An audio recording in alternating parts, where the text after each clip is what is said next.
เมื่อตัวสิมาต่อว่าลิ้นกันโมเมนแนวก็เว้าดีๆเนาะไม่ได้เว้าอย่างนั้นก็เว้า ว่าลิ้นบ่ได้ก็เว้าตามความจริงน่ะตะกี้บ่ได้เสียก็เว้า แม่นแล้ว ซื่อ ดีนะ ๆจะเว้าว่าเขาเถียงบ่ได้เถียงนะ รัฐบาล คนเลยพอเข้าไปเนาะเราคนเราเข้าไปรับท่านเอานี่มา รัฐบาลหน่วยจ้างจันมาฟ้อน เนี่ย รัฐบาลหน่วยจ้าง รัฐบาลล่ะเขาบ่มีรัฐบาลเขาบ่มีทำอย่างนี้ดอกทำนี่ทำประวัติศาสตร์ของเจ้าหลวงวง ฮู้แล้ว มาตลอดมาเรื่อยใช่มาตลอด มันบ่ต้องบ่เขาเป็นหยังโรงพยาบาลนี่บ่เป็นหยังถ้าเขาตายไปแล้วก็ไปเขาเลี้ยงหายอย่างเอาเบิด ก็ถาม ง่ายก็ยังกันบ่ฮับไปสอบเขานี่เขาหายแล้วเบิดก็ประจำอยู่นี่เขาเฮ็ดอยู่นี่เนี่ย ก็ถามเบิ่ง ผู้สุดท้ายนี่จะเอาเข้าได้ป่ะเพราะนายคนจ้างเขามานี่เขายังอนุญาตเขายังเข้าได้เมื่อกันอยู่ๆสิละเขาละออกบ่ได้เลยโอ้เครื่องคือเสียงตึ้มเขาได้นี่มันประทับประสบไฟเขาไปสอบได้เครื่องเสียนี่นี่เขาให้ตามนี่เขารักเขา แล้วเงินจะเก็บได้น้ำแข็งเจ้าไปให้ไหม อันไหน เงินเจ้าเก็บได้น้ำแข็งจะไปให้ไหม ให้ค่อยนี่นะจ่ายนะค่อยเงินเดือนน้อยนะจูงบอก เก็บเอาเองเลยใช่มั้ย พวกเจ้าหมดทหารเขาหมดเขาอยู่นี่นะ เพิ่นไล่เป็นคนเท่าใดนี่ อันไหน ไล่เป็นคนเท่าใด คนเท่าไรเนี่ย คนเท่าใดเข้าไปนี่ โบราณเนี่ย3 คน50 พันกิ โอ้ไล่เป็นคนนะมันก็ง่าย โบราณแล้วคนละ3 คน 50แล้วคนนี้ผู้เขามีเงินคอยเป็นแสน อันนั้นมาคนเดียวเลยสิเอาจังได้บัดนี้ แล้วคนคอยเป็นแสนเขาอีตนคอยเขานำพาเขา อันนั้นมาคนเดียวนี่เอาเขาได้ซั่นอันนั้นมาคนเดียว20,000 เออ เดี๋ยวแสดงว่าคนละ20,000เนาะ เออ เก็บได้นี่โมเมนต์เราให้นั่นเนาะให้เจ้าเมืองให้ โอ้ฮะใครนี่นะคนนี้เป็นผู้นำพาคนแนะนำอยู่นี่มันกลายเป็นเที่ยวอยู่นี่นะมันผู้เอาดอกเขาประซุ่มนั่นแต่เดี๋ยวนี้เขาประซุ่มนะบ่ไปเท่านั้นที่บ่ไปไผเขาบอกนะเขาประซุ่มทหารเขาประซุ่มมันนี่นะเพราะอันนทหารมาดิ้นไฟนี่น่ะ3-4 คนนะประซุ่มนั่นนะเงินเดือนเขานั้นมีแต่2.5 ล้านนึง2 คนมันสิคุ้ม ผู้ใดจ่ายเจ้าเงินเดือน อะไร ผู้ใดจ่ายเจ้าเงินเดือน ก็บ่แต่เดี๋ยวจะสิถามเป็นหยังจะถามเป็นหยัง ก็ถามเบิ่งอย่างฮู้เนาะ เรื่องเขาก็ยังมาเฮ็ดน้ำนี่ โอ้ยจะบ่มาดอกเงินเดือน2.5 ล้านจะบ่มาดอก สบายดียามแรงตอนนี้เขาอยู่ที่ถ้ำเจ้าอนุวงศ์เมืองอนุวงศ์แขวงไส่สมบูรณ์ วัง2 อาทิตย์ที่ผ่านมานี่ได้เกิดมีเสียงวิพากษ์วิจารณ์กระแสดราม่าเกี่ยวกับถ้ำเจ้าอนุวงศ์มีบุคคลท่านหนึ่งใส่โซเชียลมีเดียเนี่ยได้โพสต์ลง Facebook เนาะว่าถ้ำเจ้าอนุวงศ์นี่มีคนเก็บค่าบริการตามคลิปเลยที่ว่าเขาเอาลงก่อนหน้านี้มีคนเก็บค่าบริการแล้วก็ ค่าใช้จ่ายต่างๆแล้วแม่นบ่ได้เก็บเขาองค์กรหรือว่าองค์การเนาะผู้เกี่ยวจะเก็บโดยตรงเลยเนาะเดี๋ยวมื้อนี้ข้อยสิมาสำรวจเบิ่งว่ามันเป็นจังไดตอนนี้เนาะเพราะว่าข้อยก็บ่ได้มาอัปเดตทำเจ้าอนุวงศ์นี่ก็โดนแหละตอนนี้เป็นเวลา4 โมงครึ่งเนาะเวลาเลิกโมงเวลาเลิกเวียกเลิกงานมาออกกำลังกายดินอยู่ที่ถ้ำเจ้าอนุวงศ์คือเก่าเดี๋ยวสิย่างเลาะสำรวจเบิ่งบริเวณหน้าถ้ำนี้ว่ามีผู้ดูแลรักษาหรือบ่ไปติดตามชมกันอันนี้คือบริเวณหน้าถ้ำเจ้าอนุวงศ์เมืองอนุวงศ์แขวงไส่สมบูรณ์หูปั่นเป็นอนุสาวรีย์เพิ่นอยู่ทั้งหนานี่และถ้ำนี่จะเข้ามาทางด้านข้างนี้เนาะมีนักท่องเที่ยวเพิ่นมาเที่ยวชมแขวงไส่สมบูรณ์แล้วเพิ่นเข้าไปเนาะเพิ่นเข้าไปแล้วเพิ่นก็เคยมาเห็นแขวงไส่สมบูรณ์หลายเทื่อนั่นแหละเพิ่นว่าแต่ละเทื่อเข้ามาแต่ละเทื่อก็คือว่าบ่ได้เก็บค่าบริการและมาเดี๋ยวนี้คือว่าเก็บค่าบริการเดี๋ยวเราสิเข้าไปเบิ่งว่าเก็บบริการแท้บ่เพราะว่าตั้งแต่ข่อยมาอยู่ไส่สมบูรณ์นี่ตั้งแต่เพิ่นเฮ็ดทำเจ้าอนุวงศ์หรือว่าสวนสาธารณะนี่นะก็บ่เคยว่าเก็บค่าบริการจักเทื่อเลยหรือว่าเพิ่นใส่มาตรการใหม่บ่ในการท่องเที่ยวแขวงไส่สมบูรณ์นี่เริ่มเก็บบริการบ่ถ้าว่าเก็บนี่สิราคาเท่าไหร่เนาะมาติดตามชมเบิ่งนำกันก็เห็นอยู่เขาลงโซเชียลเนาะแต่ว่าก็คิดว่ามันจะได้วะ มันแม่นแท้บ่ขอสงสัยก็เลยอยากมาเบิ่งโอ้เด็กหน่อยเลยนี่มาทับนี่เสียหายเบัดเด็กยามแรงๆมีคนมาหลินอยู่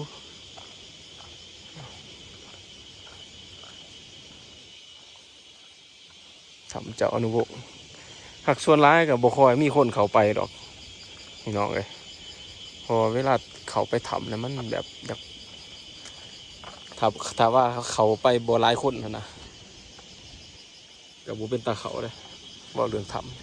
ำเขาไปเขาต้องไปหลายคน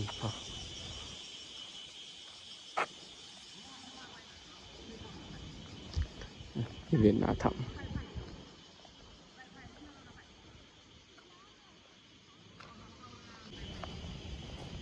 อันนี้คือทางเขาทำเจ้านุวงศ์โอ้ยแต่ว่ามาผู้เดียวได้นี่ใช่ว่ามีคนคือบ่เห็นคนหรือว่าเขามาทำเขาหรอเขาไปวะเขาไปวะ เขาว่าเขาเก็บเงินบ่ได้เก็บบ่เอาเห็นเขาลง Facebook นะ บ่มีละติ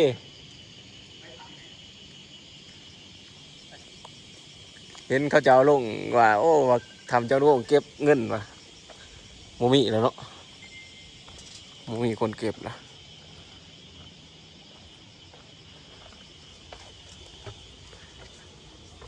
บรรยากาศด้านในถ้ำโอ้เย็นดิมีพระไปย่างเขาไปเบิ่งหน่อยหนึ่งกัน บ่ปานใดเลยเขาทำเนี่ยโอ้มีเจียโอ้แต่ว่าก็สะอาดอยู่เนาะบรรยากาศด้านในนี่ก็สิมีเจ้านุวงศ์อยู่จุดนี้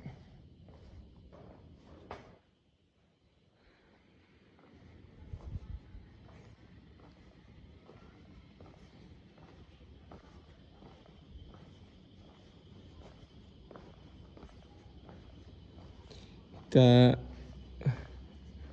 บรรยากาศภายในถ้ำ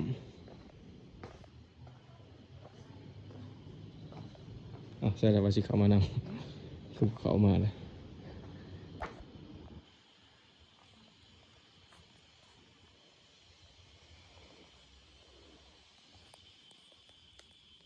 ทำเจ้าอนุวงศ์เนาะบ่มีเด้อบ่มีคนที่ว่าเฝ้านี่หรือว่าคอยมาเนี่ยเขาจะเอาเลิกแล้วบ่เขาจะเลิกเวียกว่าเรือจังใดหากตามเห็นคลิปมันนี่ถพอหนึ่งเนาะเราอยู่ครับแต่ว่าต้นข่อยมาสุดน่ะเขาทำต้นทำอิฐสุดแล้วสุดนั้นก็เห็นอยู่เพิ่นมาเผานะเพิ่นมาเบิ่งเดี๋ยวเป็นไกด์นำเที่ยวนะลักษณะเป็นไกด์นำเที่ยวเพิ่นว่าเพิ่นหันเคยมาเพิ่นว่าเพิ่นเป็นผู้ดูแลอยู่นี้แต่ตอนเพิ่นว่าเขาข่อยต้นอาหารเพิ่นว่าบ่ได้เก็บค่าบริการหยังมีแต่ว่ามาดูแลซื้อเพิ่นว่าเด้เพราะว่าเพิ่นก็มีเงินเดือนนะอันนี้ตามมันอะไรตามข่อยเขามาทำเจ้านุวงศ์สุดนานจักซื้อแล้วจะได้เขาก็บ่ฮู้เพิ่นก็ลืมเนาะเพิ่นว่าเพิ่นบ่ได้เก็บ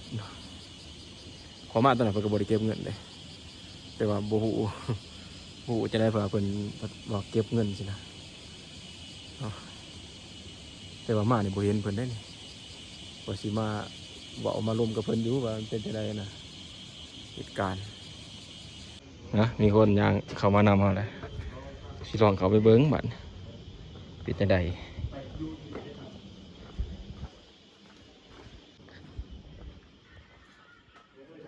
เขาเบิ่งทำยามแลงใช่นี่นะแข่งนี่แข่งที่อยู่ประเทศลาวนี่นะ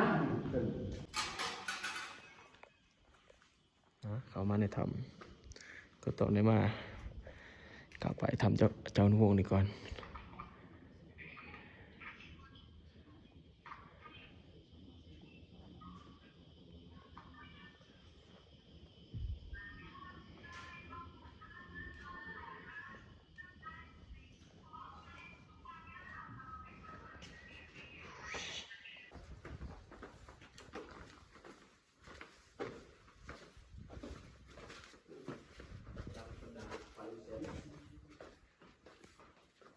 ไฟเขาจะไต่กันนี้เลยป่ะตลอดทั้ง4 ชั่วโมงเลยป่ะ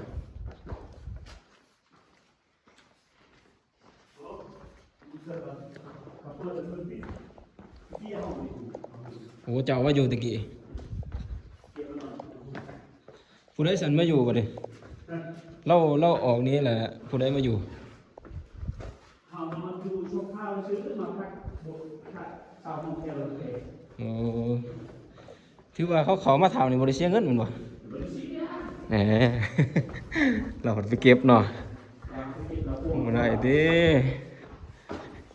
เป็นสวนสาธารณะไปเก็บบดกันแล้วเนาะเก็บผัดเก็บเราเองอยู่วะ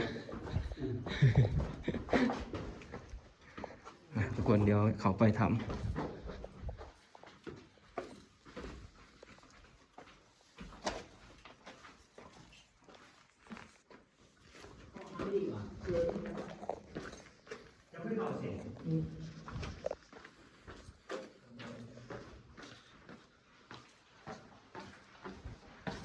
เขามาเลิกเติบเลยเขามาหอมนี้หอมที่เท่าไรละจื้อ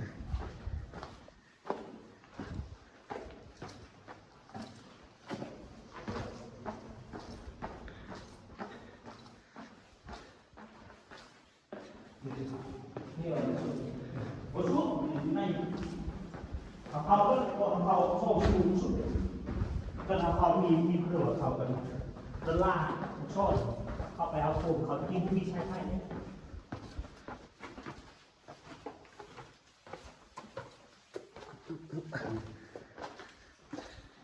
เข้ามามีพระ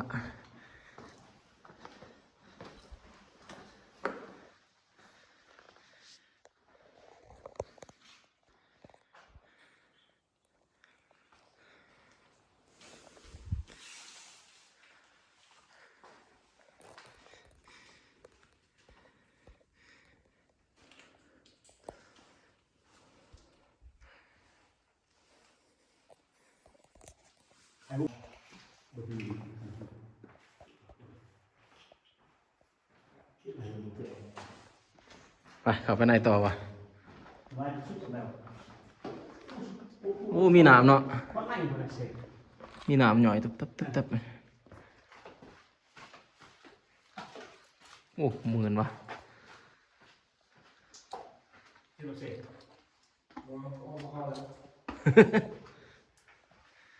จะเข้าไปไหนไอ้ชายอยู่ไหน หมดแล้วเขา ออกมาดูกัน ไปออกมาเลย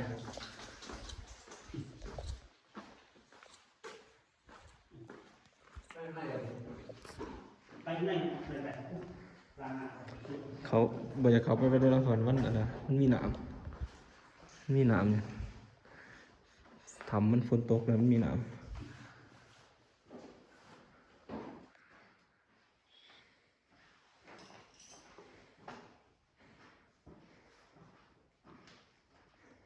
ไอ้เป็นพาเราออกมา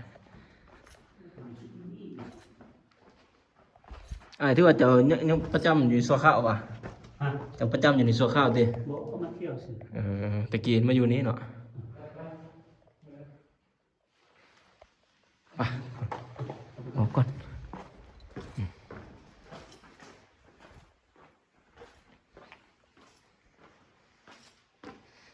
ถือว่าเขามาทำเนี่ยบริเสียเงินเลยทุกคนบริเสียเงินแหละตามคลิปที่ว่าเขาจะเอาลงเฟซเมนบริเสียเนาะและผู้ที่ว่าเราบอกว่าเราสิเก็บเงินนั้นเขาบ่ให้เราอยู่แหละถือว่าผู้ใดสิมาเที่ยวทำเจ้าหน้าวงการมาเที่ยวได้บริเสียค่าบริการจะกีบเลยป่ะตอนนี้เราย่างออกก่อน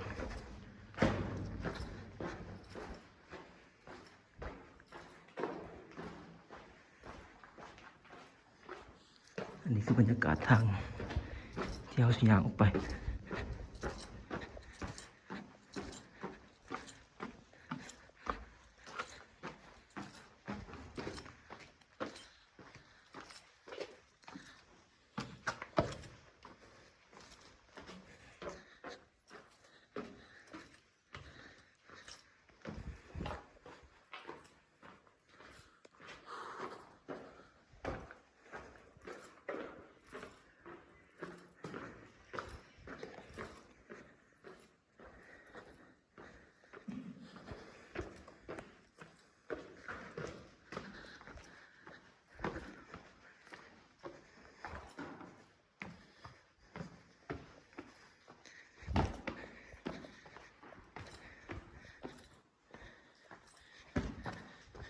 ใกล้เติบเลยอย่างประมาณนี้แต่ว่าเขาเข้าไปยังหมดสุดตอนตะกี้พาเขามาเขาเจ้าว่าท่านได้ใส่ดอกไฟปุ๊บมืดอีกมืดแล้วก็แบบหายใจบ่สะดวกนะนี่เขามากับทีมงานเพิ่นเขามา2 คนก็เลยติดตามเขามานำเพิ่นก็ที่เขามาหลายคนเลยเขามาน้อยคนมันจักจังไดออกมาแล้ววันนี้เขามาจากทำนะ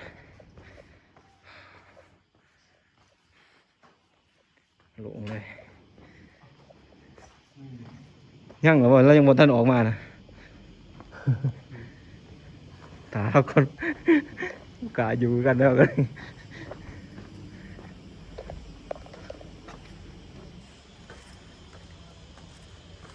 นี่คือบรรยากาศ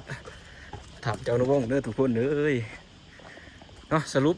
ข่าวที่ว่าเป็นกระแสดราม่าส่วนกันถือว่าถามเจ้าหนุ่มนี่ยังบ่ได้เก็บค่าบริการคือเก่าเขามาฟรีเลยเนาะบ่ได้เสียค่าบริการจักกีบเลยนะมาเที่ยวมาชมได้เด้อคันหากว่าเขามาเก็บกับบ่ต้องให้เขาเนาะต้องถามเขาเก็บแต่มันต้องมีปีเนาะมีปีมีตัวตัวนี้สามารถเขาสามารถเอาหายได้แต่ถามว่าอยู่มาเก็บมาบอกเอาเนี่ยอย่าให้เด็ดขาดเลยทุกคนอย่าลงเสือเด้อ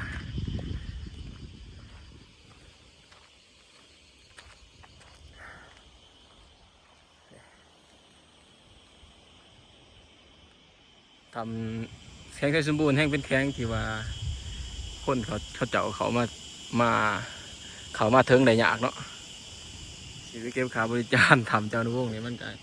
แห้งคนแห้งบ่อยากมาลิ้นเนาะมาเที่ยวเขาควรส่งเสริมการท่องเที่ยวแข้งไทยสมบูรณ์ให้ผู้คนมาเที่ยวแข้งไทยสมบูรณ์ได้หลายขึ้นเพื่อให้เศรษฐกิจแข้งไทยสมบูรณ์ขยายไปเรื่อยๆครับคือส่วนนี้ก็นักท่องเที่ยวมาลิ้นแข้งไทยสมบูรณ์ก็หลายเลยมาโดยเฉพาะเมนมาแคมปิ้งมากางเต็นท์นอนปูหัวโลนก็ถือว่าบรรยากาศโซนนี้คึกคืนหลายโดยเฉพาะในวันเสาร์วันอาทิตย์หลายแห้งตอนนี้เดี๋ยวเรามาเบิ่งรูปปั้นสมเด็จพระเจ้าอนุวงศ์เลยก่อนดูด้านหน้าของถ้ำเจ้าอนุวงศ์เพิ่นจะปีนหลังใส่ถ้ำเนาะแล้วก็ปีนหน้าไปใส่น้ำจังพุทธ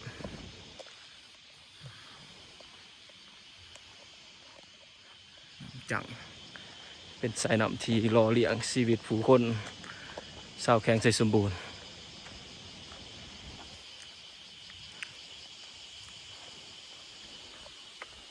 วัดเจ้าอนุวงศ์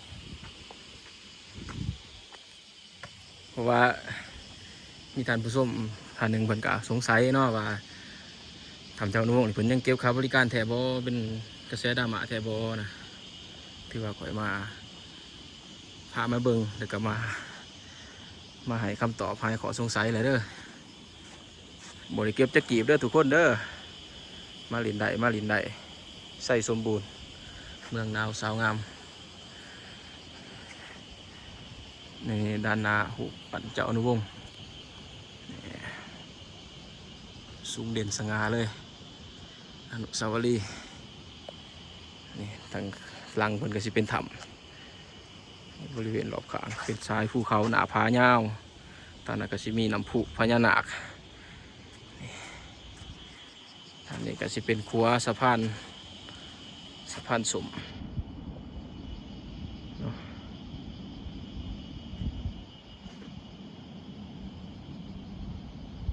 ก็จะมีเท่านี้ทุกคนสำหรับคลิปนี้ก็สิฝากเท่านี้เด้อขอบใจทุกคนที่ติดตามชมเป็นกำลังใจบอติในการสร้างคลิปใหม่ๆพบกันคลิปหน้ามื้อนี้ขอตัวลาไปก่อนสบายดี